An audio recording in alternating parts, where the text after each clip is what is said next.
જૂનાગઢમાં અવધૂત આશ્રમના સાધુ કલ્યાણગીરી પર લાગેલા ગંભીર આરોપો વચ્ચે મહંત હરિદાસ મહારાજે આકરા પ્રહારો કર્યા છે।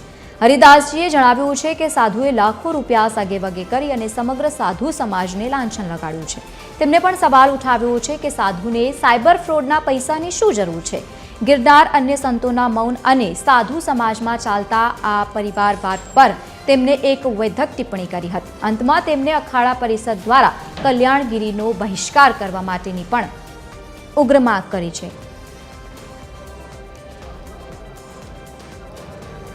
जूनागढ़ प्रशासन वहीवटन से अमारा तो विनती करिए कि जितना साधु महात्मा से बधे से आईडी प्रूफ और बधे तपास थवो जोईए कि कोण कहाँ से शू करी देवा से अमे आपनो खुलासा करवा माटे तैयार छे। तो ज आ गंदगी साफ थाय, नहीं तो अमुक अटने जेवी रीते राजनीति में परिवारवाद थई गया छे एवी रीते साधु संतो में बधे आपनो परिवार ने रिश्तेदार ने महात्मा बनाने जातिवाद ज्ञातिवाद करीने एवी रीते आ समझा छे, धर्म ने धंधा बनावी दीधा।